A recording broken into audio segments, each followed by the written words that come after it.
बिस्मिल्लाहिर्रहमानिर्रहीम। दोस्तों, आज मैं आपसे एक ऐसा वाक़या शेयर करने जा रहा हूँ जो मेरी ज़िंदगी का बहुत ही अजीब वाक़या समझें, सानिया समझें, जिसने मुझे हिला के रख दिया। मुझे नहीं बल्कि मेरी पूरी फैमिली को हिला के रख दिया।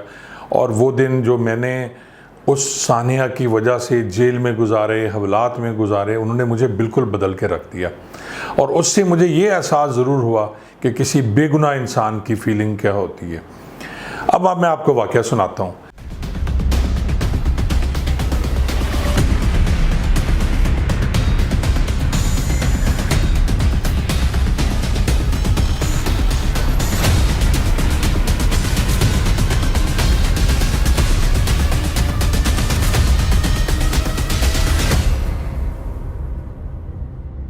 ये उन दिनों की बात है जब मेरी पोस्टिंग यजमान में थी। जैसा कि पिछले भी एपिसोड में मैंने आपको बताया था यजमान के कुछ वाक़यात। अभी मेरी पोस्टिंग यजमान में थी तो माहिर अब्दुर्रहमान सियाल जो थे मेरे SHO साहब, उनका तबादला सिटी अहमदपुर शर्किया हो गया और उनकी जगह पे ज़फ़रुल्लाह वड़ैच थे, एक सरगोदा के रहने वाले, उनकी पोस्टिंग हो गई। अब ज़फ़रुल्लाह वड़ैच साहब जो थे जट बिरादरी से उनका ताल्लुक़ था और ये रैंकर थे, कांस्टेबल से इनकी प्रमोशन होती हुई इंस्पेक्टर तक पहुंचे थे और रिटायरमेंट के करीब थे। मेरे ख्याल में ये होंगे 55-56 साल की इनकी उम्र थी या इससे भी थोड़े से ज़्यादा हो सकते हैं। तो बड़ी अजीब सी उनकी तबीयत थी, छोटी छोटी बातों पे चिढ़ना, हर काम में मुदाखलत करना।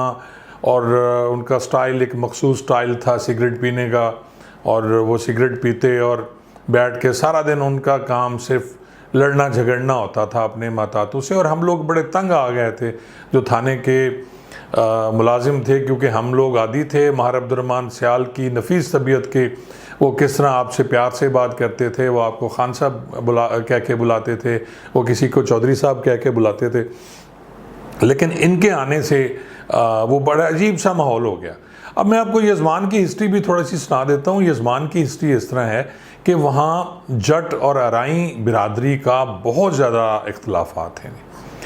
अगर वहाँ थाने पे अब तो DSP वहाँ लगता है, पहले सिर्फ SHO होता था क्योंकि तहसील नहीं बनी थी। अगर कोई SHO जट बिरादरी का तैनात होता था तो अराई बिरादरी उसके सख्त खिलाफ होती थी। और इसी तरह अगर अराई बिरादरी का कोई SHO वहाँ लग जाता तो फिर जट बिरादरी की पूरी कोशिश होती थी इसे किसी तरह जलील ख्वार करके निकाला जाए। तो इसलिए ये तमाम जो अफसरान थे, SSP साहबान, उनकी ये कोशिश होती थी कि कोई वहाँ ऐसा SHO तैनात किया जाए जो जट और अराई बिरादरी का ना हो। अब ज़फ़रुल्लाह वड़ैच साहब की पोस्टिंग तो वहाँ हो गई, लेकिन जो अराई बिरादरी थी उनकी पूरी ख्वाहिश थी कि जी अब किसी न किसी तरह से इनको जलील करके यहाँ से निकाला जाए। अच्छा, मैं आपको बताऊँ, इसी दौरान मार साहब के ट्रांसफ़र से एकदम वारदातें शुरू हो गई और ख़ास तौर पे नकबज़नी की वारदातें बहुत ज़्यादा शहर में और बाज़ार में होना शुरू हो गई, जिससे बहुत ज़्यादा लोगों में खौफ हरास था और इश्तियाल पाया जाता था कि ये वड़ैच आते ही इसने वारदातें शुरू करा दी। और अजीब सी सूरत हाल एक ऐसा इकट्ठा हो रहा था उनके बारे में, SHO साहब के बारे में एक लावा सा पक रहा था कि उनकी तब्दीली के लिए या उनको ख़राब करने के लिए वो कर सकें। अच्छा, ये वारदातें जो होती थी ये रात को होती थी। अब हमने बड़ी गश्तें लगाईं, लेकिन कुछ दिनों बाद एक ऐसा वाक़या हो गया जिसने पूरे यजमान को हिला दिया और खौफ हरास वहाँ फैल गया। वो था कि एक शॉप में, एक दुकान में ऊपर छत पे कोई बंदा एक सोया हुआ था। तो इसी तरह वो कुछ लोग जो थे मुल्ज़मान, वो ऊपर गए और उन्होंने छत से, क्योंकि वो नकब लगा के नीचे उतरते थे दुकान में और वहाँ से सामान उठा के ले जाते थे। तो वहाँ ये हुआ कि जी जैसे ही वो शख्स उठा तो उसके सर में कोई नोकदार चीज़ मारी गई और वो वहीं ढेर हो गया। अब इस वारदात के दौरान कत्ल से पूरी यजमान की बाज़ार बंद कर दी गई और लोगों ने हड़ताल कर दी। और अब हमारे लिए एक बहुत बड़ा चैलेंज था कि इस वारदात को ढूंढें। अब SHO ज़फ़रुल्लाह जो थे उन्होंने मुझे बुलाया, चौधरी यूसुफ हेड कांस्टेबल था, क्योंकि उसे लगा कि हम ही ये मसला हल कर सकते हैं। और हम लोग बहुत ज़्यादा एक्टिव थे इस टाइप की वारदातों को ट्रेस करने में और गश्त में। तो हमने पूरी दिलजमी से काम किया और एक दिन हमने एक ऐसा लड़का पकड़ लिया 20 साल का, असलम उर्फ डब्बा उसका नाम था।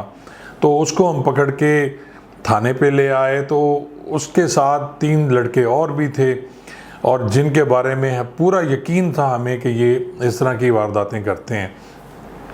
अब हुआ ये कि वो पहली उसमें वो फौरी तौर पे मान गए, वो जो लड़के थे, और असलम डब्बा बाकी वारदातें मान गया।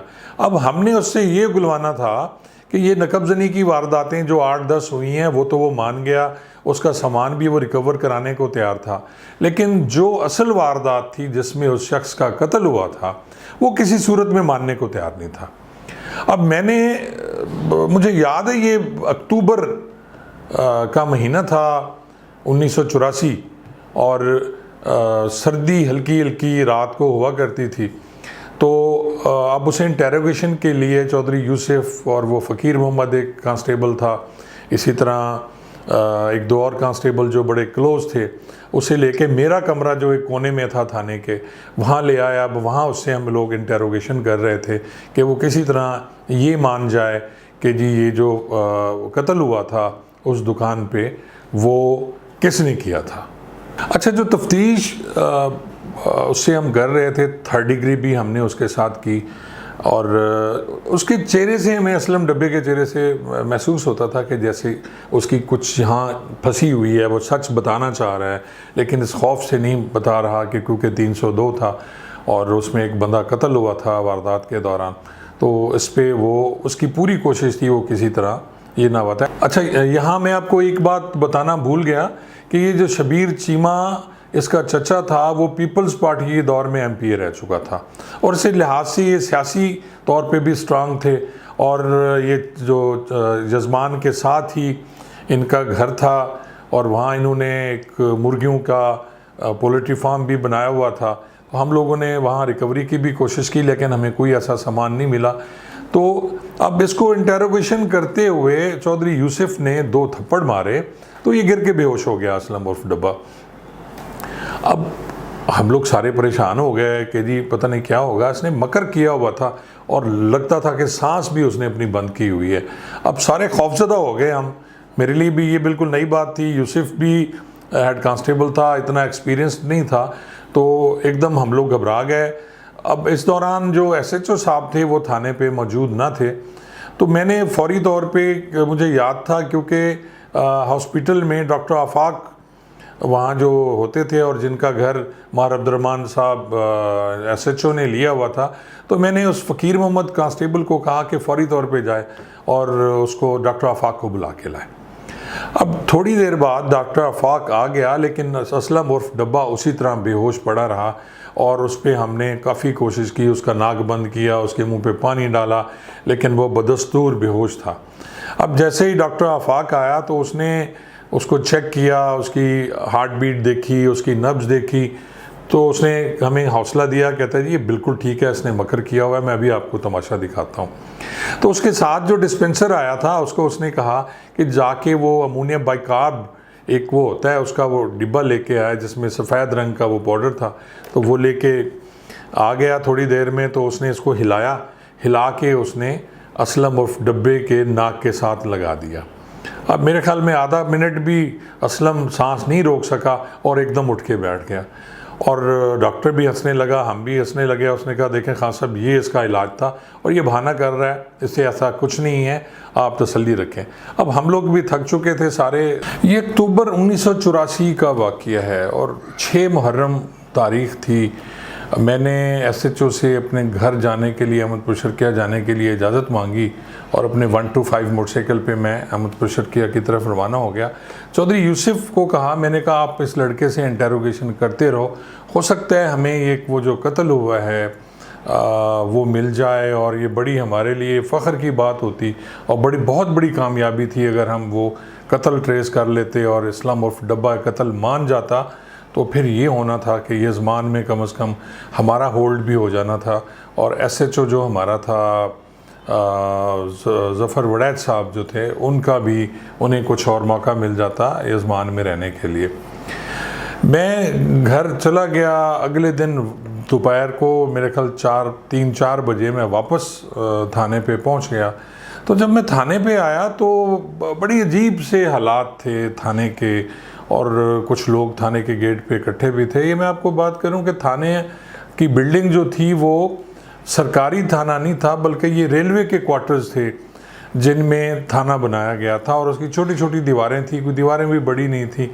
मैं थाने के अंदर गया तो मुझे चौधरी यूसुफ मिल गया। तो मैंने पूछा क्या खैर है, ये बाहर इतने लोग 20-25 थाने के गेट पे खड़े हैं, और उसमें मुश्ताक चीमा था, शबीर चीमा था।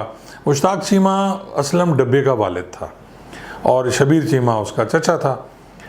अब वहाँ यूसुफ ने मुझे बताया कि खान साहब रात को असलम उर्फ डब्बा आपके कमरे से निकल के भाग गया है। अब मैंने कहा यार कैसे भाग गया है, वो तो बाहर से आपने कुंडी लगाई हुई थी। और यूसुफ ने फिर बताया कि जी हम देर तक उसे तफ्तीश करते रहे, और जब वो तफ्तीश में कुछ नहीं माना तो हमने उसे कमरे में बंद कर दिया और कुंडी बाहर से लगा के ताला लगा दिया, और वहाँ ड्यूटी हमने एक कांस्टेबल की लगा दी कि वहाँ वो कुर्सी पे बैठा रहेगा और उसको चेक करता रहेगा ताकि कोई मसला ना हो। रात के पिछले पहर कांस्टेबल आशिक की आंख लग गई, और असलम उर्फ डब्बे ने जो दरवाज़े के साथ वाली खिड़की थी उसकी जाली जो थी बारीक, वो उसने पाँव से तोड़ी और आराम से निकल के साथ ही दीवार से उसने क्रॉस किया और चला गया। वह पाँव के निशानात भी मौजूद थे असलम डब्बा के, वो भी हमने देखे। अब ये जो जाली थी ये खिड़की की, ये वो सलाखें नहीं थी, बल्कि आम जो जाली जो छोटी लगाई जाती है अक्सर मुर्गियों के डब्बों पे या इस तरह, वो उस टाइप की जाली थी हवा के लिए, और उससे वो निकल के चला गया। अब बड़ी अजीब सी सूरत हाल थी। थाने पे SHO साहब भी मौजूद थे।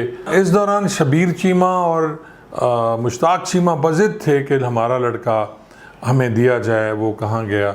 और जब उसे ये बताया गया कि डॉक्टर आफाक आया था और उसने बाकायदा उसका इलाज किया लड़का, और उससे आप एविडेंस ले लें कि उसे कुछ नहीं हुआ, वो लड़का बिल्कुल ठीक था और वाकई भागा है।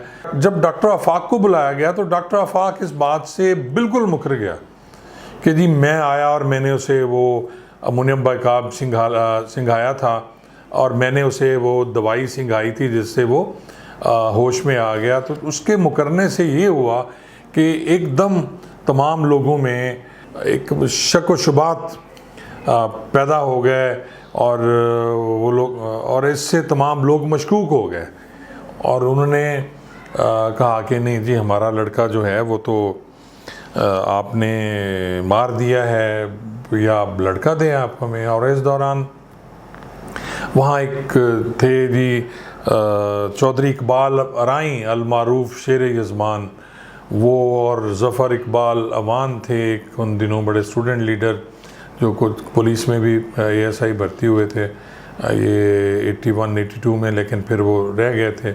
अब ये सारे लोग इकट्ठे हो गए। अब ये जो मैंने ज़िक्र किया है चौधरी इकबाल साहब, ये क्योंकि अराई थे, और दूसरी तरफ मैं पहले ज़िक्र कर चुका हूँ ज़फ़रुल्लाह बड़ा जट था, तो वो जो इनकी मौरूसी दुश्मनी है जट और अराई की वो आ गई, और इन लोगों ने अब बहुत ज़्यादा तंग करना शुरू कर दिया कि हर सूरत में हमें लड़का मिलना चाहिए, वो जहाँ भी है जिस हाल में है आप वो लड़का वापस करें। अब इसी तरह एक हफ़्ता गुजर गया, और वो लोग रोज़ाना आते अपने बंदे लेके 20-25-30, बाहर भी बाज़ार में चमगोइयाँ हो रही थी, कोई क्या कह रहा था कोई क्या कह रहा था। और फिर एक हफ़्ता बाद शाम का वक्त था, मैं बाज़ार यज़मान में बैठा हुआ अपनी मोटरसाइकिल का कोई काम करा रहा था, तो वहीं पता चला एक लाश मिली है नहर से, जिसका जो नेकलेस है आर्मलेस है, और उसकी गर्दन नहीं है, बाजू कटा हुआ है, पेट उसका चाक किया हुआ है, और उसके जिस्म पे धब्बे भी हैं। तो वो लाश लोगों ने उठा के बाहर सड़क पे रख दी। तो ये जो सारे सहबान थे यज़मान वाले, ये भी वहाँ चले गए, और वहाँ जाके उन्होंने यही बनाया कि ये लाश असलम उर्फ डब्बा की है। और ये सारे लोग आए और इन्होंने आके थाने का घेराव कर लिया पहले। अब मैं क्योंकि वहाँ से तकरीबन 1-1.5 किलोमीटर बाज़ार में बैठा हुआ था, मुझे इतला मिली तो मैं खासा परेशान हो गया कि मुझे अब थाने पे जाना चाहिए या नहीं जाना चाहिए। क्योंकि इसी दौरान एक कांस्टेबल वहाँ से आया और उसने कहा सर उन्होंने थाने का घेराव कर लिया और थाने को अब आग लगा दी है, थाने के तमाम रिकॉर्ड उन्होंने जला दिया है जो वो मुजाहिरीन थे, और उन्होंने मुहासरा किया हुआ है और आपका बार बार पूछ रहे हैं क्योंकि आपने मुलजिम को पकड़ा था और सारे लोग थाने के जो मुलाजमीन हैं वो थाने से भाग गए हैं। अब मैं ज़ाहिर है बड़ी अजीब सी सूरत हाल थी, मैं घबरा गया, मैं डर गया। मैंने मोटरसाइकिल अपना किक लगाई और वहाँ से चक 56 में मैंने घर लिया हुआ था। एक चौधरी अब्दुल मालिक था जो बल्दिया में मुलाजिम, उनका घर था जो मैंने किराए पे लिया हुआ था और मैं वहाँ रहता था। वहाँ से कोई 3-4 किलोमीटर दूर था ये चक 56 थाने से। तो मैं वहाँ जाके खामोशी से बैठ गया। अब उन दिनों मोबाइल फ़ोन तो होते नहीं थे कि जी आप पता करें, आप देखें कि कोई कॉल आ रही है या कोई ऐसा सिलसिला है। खामोशी से बैठा हुआ हूँ मैं। तो इतनी देर में अब्दुल मालिक आ गया और उसने आके मुझे फिर सारी स्टोरी सुनाई कि कैसे इस तरह एक लाश वहाँ मिली और थाने को जला दिया गया है और भावलपुर से भी पुलिस पहुँच रही है। लेकिन पूरे शहर में अजीब सा हाल कर दिया बलवाइयों ने, और वो जो लोग इकट्ठे हुए थे जिन्होंने थाना जला दिया, जिसमें सब कुछ जल गया और कौमी परचम भी उसमें जला दिया गया। और मैं परेशान हो गया, पहले भी परेशान था। तो मैंने कहा जी मैं जाऊं थाने पे, मैं देखूं वहाँ अगर सीनियर आते हैं तो उनके पेश होकर मैं कोई बात करूं। अब्दुल मालिक ने मुझे बताया कि खान साहब आप बिल्कुल वहाँ ना जाएं क्योंकि हालात इस तरह के हैं कि कोई भी आपको नुकसान पहुँचा सकता है। और वो थोड़ी देर बाद तो उसने कहा कि मैं जाता हूँ और मज़ीद इन्फॉर्मेशन लेके आता हूँ कि वहाँ क्या हालात चल रहे हैं। तो 1 घंटे बाद अब्दुल मालिक फिर मोटरसाइकिल पे आया, मैंने दरवाज़ा खोला तो वो अंदर आ गया। तो उसने बताया कि जी अब डीआईजी और एसएसपी भी, उन दिनों एसएसपी ख्वाजा खालिद फ़ारूक थे क्योंकि राना मकबूल साहब ट्रांसफ़र हो चुके थे, और जो थे वहाँ डीआईजी साहब वो भी वहाँ पहुँच गए। और मार्शल्ला था, आर्मी के कुछ दस्ते भी वहाँ पहुँचे क्योंकि हालात बहुत ख़राब हो गए थे। तमाम दुकानें बंद कर दी गई, लोग बाज़ार में इकट्ठे थे और वो पुलिस वालों को ढूंढ रहे थे क्योंकि सारे वहाँ मुलाजिम भाग गए थे जो थाने पे जिनकी तैनाती थी, और अगर कोई भी वहाँ उन्हें मिल जाता तो लाजमी वो उन्हें हो सकता है कत्ल भी कर देते। अब सारे हालात मेरे सामने थे। अब्दुल मालिक मुझे बता चुका था कि ये हुक्म दे दिया गया है एसएसपी की तरफ से कि जितने भी थाने के मुलाजमीन थे उन सब को गिरफ़्तार कर लिया जाए। तो मैंने बेहतर यही समझा कि मैं अपने घर अहमदपुर शर्किया जाऊँ और वहाँ जाके अपने बड़े भाई हफीज़ुल्लाह खान साहब से मशवरा करूँ। और मैं बड़ा परेशान था, मुझे समझ नहीं आ रही थी कि एक ऐसा अमल जो हमने किया नहीं, वह लड़का थाने से भाग गया, ना हमने किसी को कत्ल किया, और अगर हम कत्ल करते किसी को तो उसकी गर्दन काटना, बाजू काटना, तो ये कैसे मुमकिन था। और इन्हीं सोचों में गुम मैं अपने नए मोटरसाइकिल 125 पे भावलपुर के रास्ते अहमदपुर शर्किया की तरफ रवाना हो गया।